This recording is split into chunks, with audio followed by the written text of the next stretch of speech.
Hello everyone, welcome to another episode of TA Outdoors. Tonight I'm going to be spending the night in this World War II tent. I'm going to convert it though and try and put a wood stove in it. I've got my dog Jaxx with me.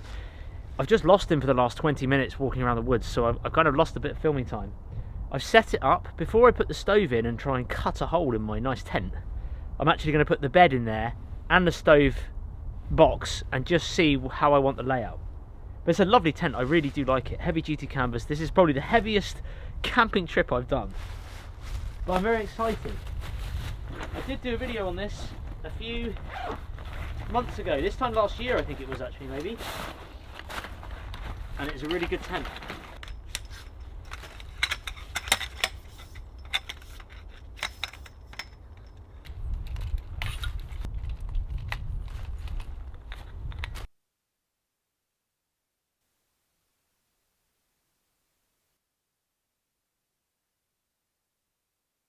So I've got the stove in at the back there, and I took this off my old 3-meter bell tent. This is a different type of stove jack where you can cut the diameter. There's little markings there. You can cut the diameter to whatever diameter the pipe that you have, the stove pipe that you have. This one has a rubber gasket. It's probably one of the safer ones I've used, to be fair. So I now need to cut a hole in my tent. I've done it before.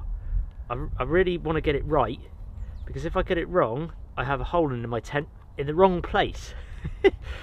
But I basically have to cut the hole to the interior diameter of this kind of gasket there, and then that's going to stick out the side of the tent and the stovepipe's going to come through here. I just have to decide where I want the stove now. There's quite a lot of space in there, I'm quite surprised. Right, that's in the bottom of the stove. So my circle, my gasket thing, would have to go about there. I'm actually going to bring the stove further back, give me more room in the front of the tent. Draw the inside diameter wherever I put this, but I also need to draw the dots, and I might actually draw the dots for the holes where the bolts are going to go through. So I might draw the dots first. Actually, I'm making an executive decision. There's no going back. Going back now, I've got to get these dots right. Another circle. Permanent pen. There we go. Right, next steps. Right, Jaxx is getting cold, so let's get him in here. God, he's got the coat of shame on. The coat of shame. Lie down now. I'm going to use this awl wooden thing with a spike on the end to punch holes where the bolts should go. Right, moment of no going back.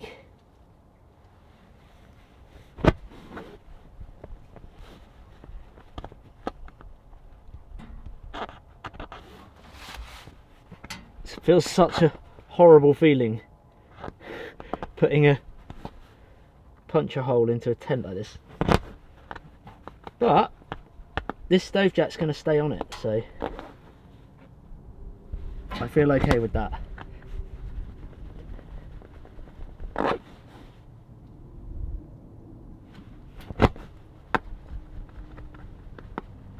Okay, right, now there's no going back.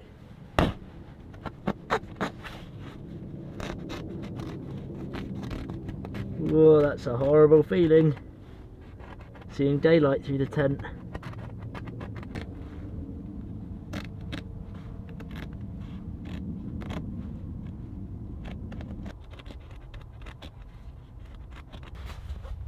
Right, where are the holes?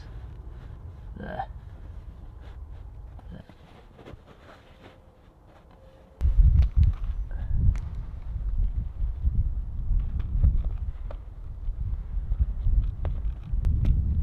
2.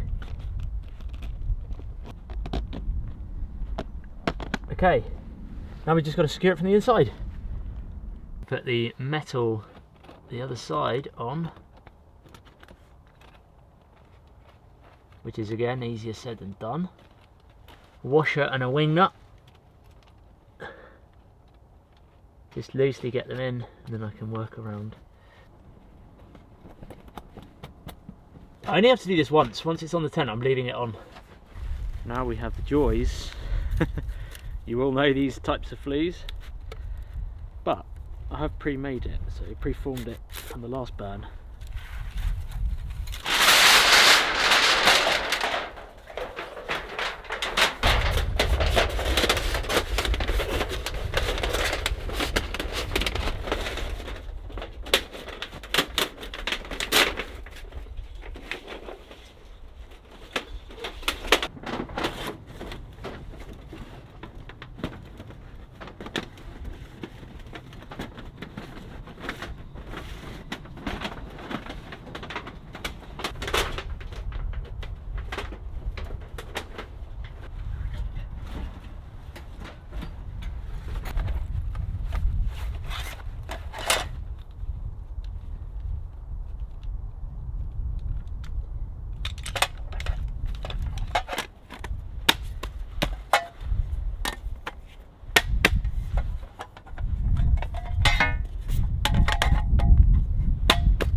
Just started to drop the temperatures now.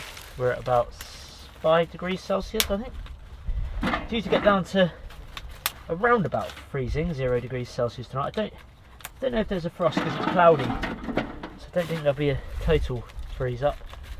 But it is cold. It's a northerly wind, which for here is cold when we get the northerlies. Right, let's test this, shall we? Loads of twigs.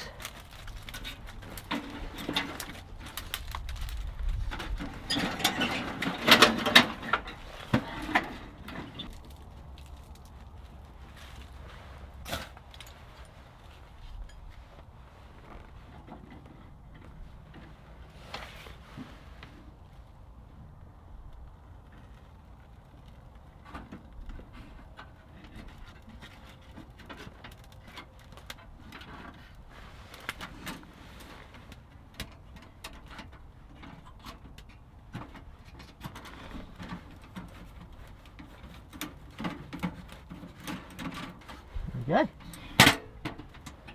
She's off.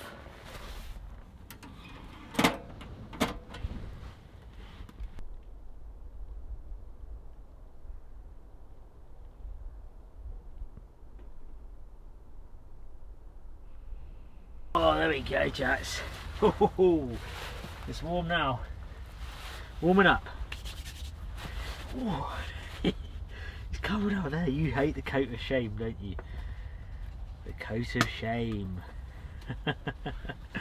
Oh, Jaxx, I know. I don't know where you'll freeze, man. You will freeze. The coat of shame. Your coat of shame. Right, we're here. This is much better. It's really getting toasty in here now. I've just put one flap of the tent down. The wind's actually a kind of northeasterly, so it's coming into the tent. But it's okay because it is going to get quite warm in here, so it's quite nice to have a little bit of a breeze. I have shut that flap down so that Jaxx is nice and warm here on the bed. You won't get that cold draft coming in all the time. I've got no sleeping bag tonight. This is it. So it's what I'm wearing and the reindeer hide. I slept in that last week with a big fire next to my camp bed, raised bed, and I'm going to sleep in it again in here because it's going to be so warm. I will have to load the stove up once or twice in the night maybe, but I'm going to cut enough firewood for that. But I'm raised off the ground as well, plenty of layers. I've got another jacket inside my bag that's going to go over this. And then these reindeer hides are so warm, but they do lose the fur comes out so much. Stove's ripping. We need to cut some firewood, don't we, Jax? You stay here. Right, stay here. There's a massive ash tree that's down, and I have not. Look at the size of this crample. It's actually multiple ones that have merged together. I wonder if I can get it off in one. Oh, that's a beast. That's the biggest crampball fungus I've ever found, like when it's whole like that. I think it's actually a few that have merged together. This is also known as King Alfred's cake, or Daldinia concentrica, I think is the Latin name, because of these concentric lines in here. This is a great fire lighting resource, and in fact I'll dry this one by the stove and we'll see if we can get something later. These are the immature ones, these maroon coloured ones. These will go darker next year, they'll go black.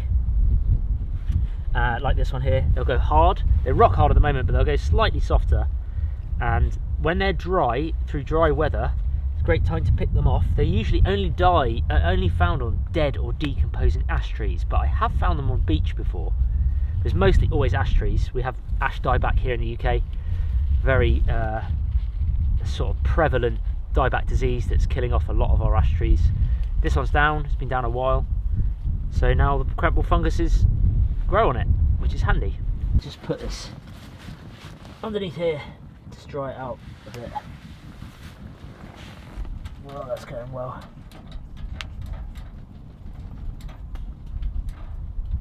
Check this out, right by the tent, where this massive ash tree fell down, it's bent over this hazel, and this hazel, it didn't snap, it partially broke up here. The cambium layer is still intact, and it's curved right up the other side of the tree, and it's still growing the other side of this tree. It shows how resilient hazel can be. That's crazy. So there is where it snapped, but it's still partially got some of the bark remaining, the cambium layer, so all the nutrients can still come up from the roots, and they're sending it down there under the ash tree, and then it's growing, it's hard to tell, but all the way up here. And it's still living. That is nature at its coolest. This one's been smashed up by the storm, so if I can get in there.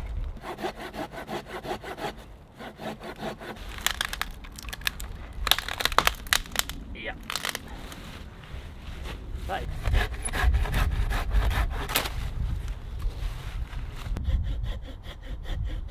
One other way you can split wood when you haven't got a chopping block, like I don't have one at the moment, is just using the length of your axe or hatchet, finding a split in the wood.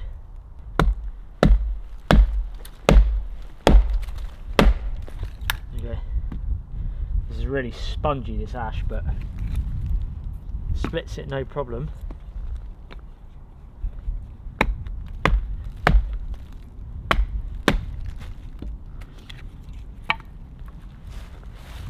Find a hard bit. So it's quite handy, the design of this, the TA axe.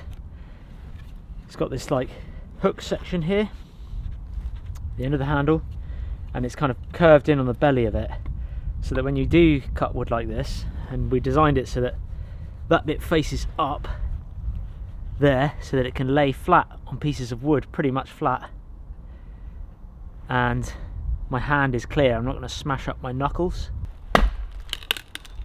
Yeah, it's green. We're not going to burn that then. Weird, because it looks good, but the warning sign was when I snapped that branch and it all stayed on. But that's how I'm going to split my wood, is actually using this bit of ash here.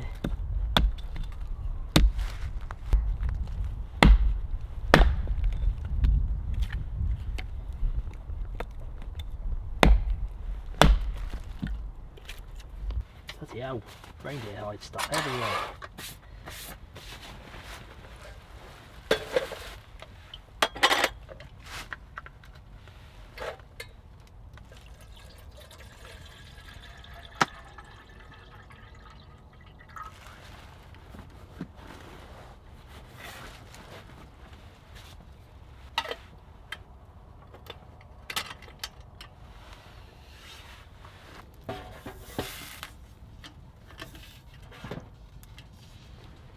Cooking time.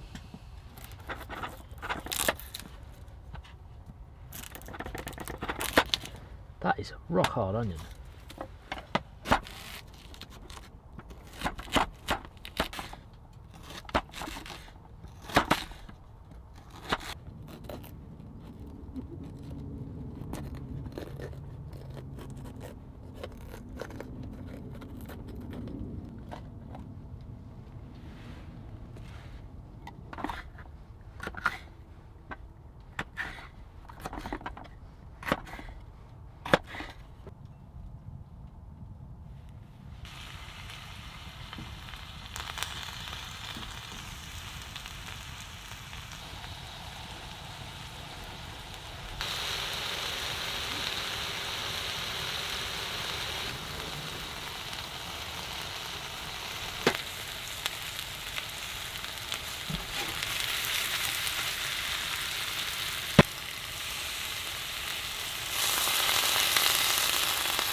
On the menu is fajitas.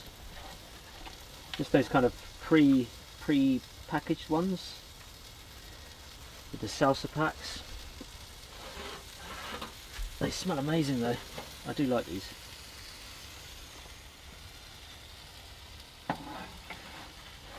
Jaxx has his food. I've given him a bit. I'll give him a bit more in a minute. I'm not going to give him this chicken because it's got all spices on and stuff. Been warming the wraps up underneath the stove.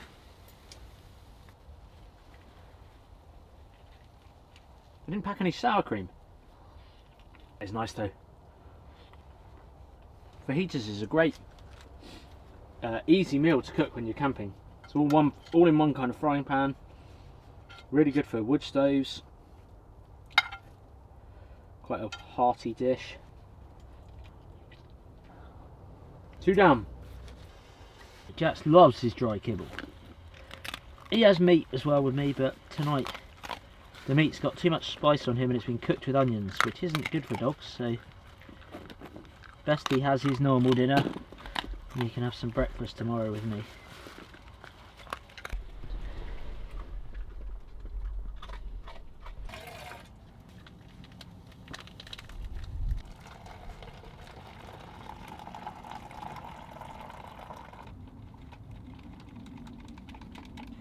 Nothing like a bit of hot chocolate before bed.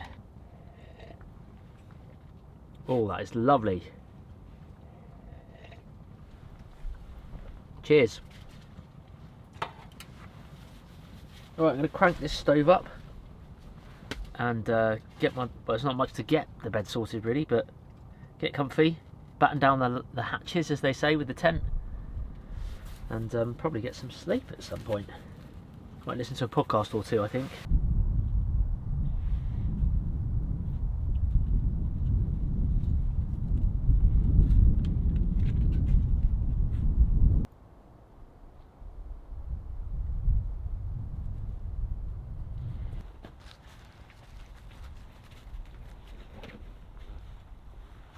Makeshift pillow plus jacket I can put on if it gets really cold, but I think we'll be right with the wood stove.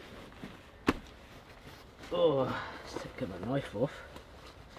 Got that digging into me. Absolute tart, Jaxx. Well folks, this is me and Jaxx tonight pretty much. That's going to be us. Sets will be up, I'll be up putting wood on the stove. I don't think Jaxx is going to be doing much, to be honest. It's toasty in here though. I should have brought a thermometer. It's warm. Jaxx, you mind mate licking your balls? Trying to talk here. Jaxx! Give a rest! Right, I'll see you in the morning guys. And we'll have some breakfast and see what the day is like.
Morning folks, we are cooking some pancakes which aren't cooking very well,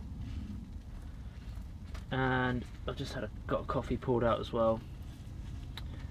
The reason we're doing pancakes is because I've got my kids later. We're picking up my kids, me and my wife. Lots of Christmassy things planned.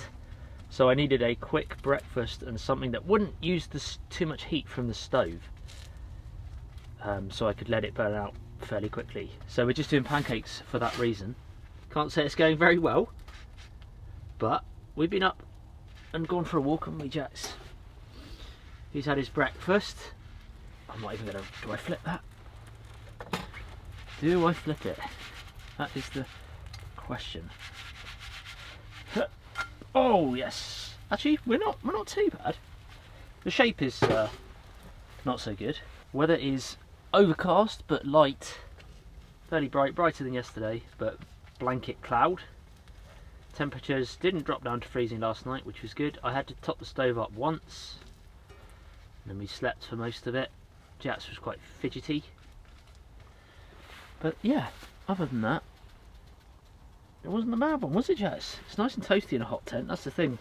I do sleep better in a hot tent because it's nice and warm, isn't it, buddy? Yeah. Ooh. Almost ready. Oh, Jaxx, damn, that stinks. Oh, that'd be your food from last night. Oh man, that absolutely reeks, Jaxx. Right.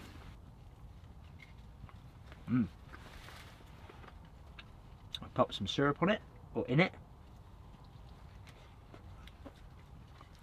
Safe to say, the stove jack did its job. The tent didn't set on fire, which is good. Yeah, I'm pleased with that.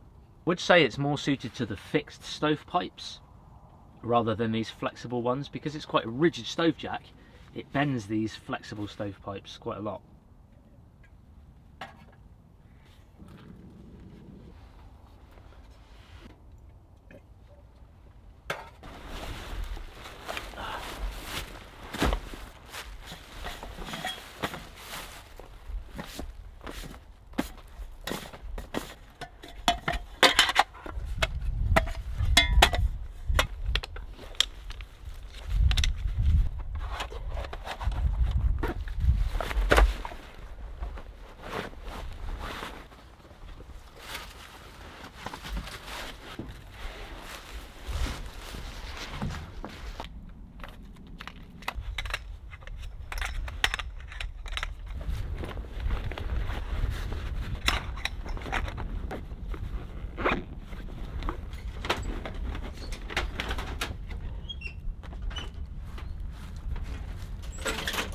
Just realised I totally forgot to do the crample fungus yesterday. Unfortunately, I've squashed it in the tent with my feet, so it's all broken up.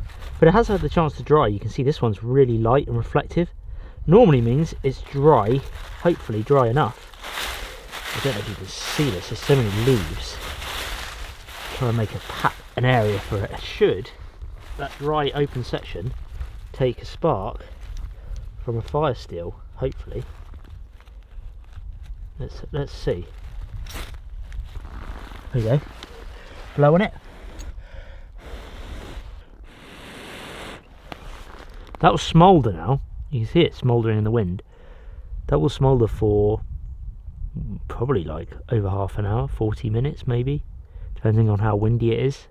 And all I'd need now is dry grass, honeysuckle, anything that's a dry tinder bundle, cedar bark, the inner bark of cedar. Put this in the tinder bundle and blow, and that will light my fire. The great thing is you can put it out like this. It's cold and damp there. I can put that out and then I can reuse that again. You just scrape off the mud, and then, in fact, I'll show you. I'll just light it again. That took a spark really well. There you go.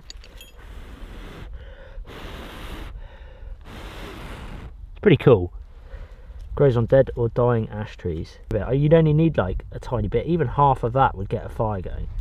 So to have all of this would last you, put that up, best part of a winter season nearly, really, depending on how many fires you're lighting. I'll take that home, keep it dry.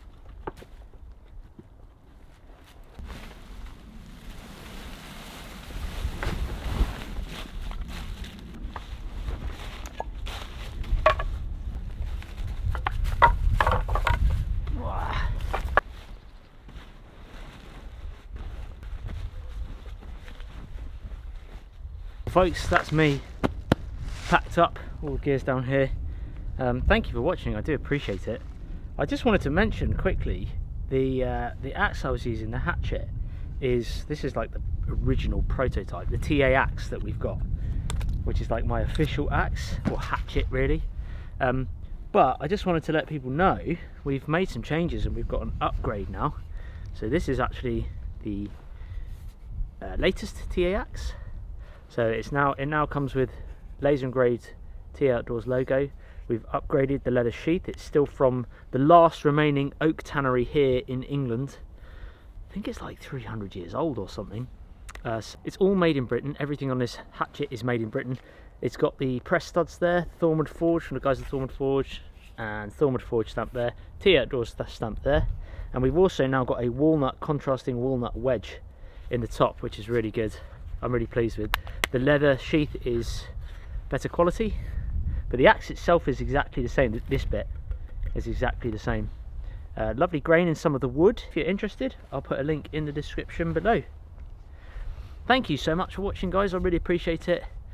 I hope you have, if this is before Christmas actually, I hope you have a very Merry Christmas and a Happy New Year. If not, there might be another video before then potentially, but I just appreciate you guys watching my videos. Over the years, it's been a good year. I've taken my foot off the gas as such with YouTube this year. Spent more time with family and kids. They're still very young, 5. My daughter's 5. My son is 2.5. So I've just wanted to spend a bit more time with them. So I kind of not put as much into YouTube as I normally do. So apologies for that. But we'll be picking things up next year, and yeah, lots of cool adventures and projects. Thank you for watching. I'll see you guys soon. Come on, Jax. Come on.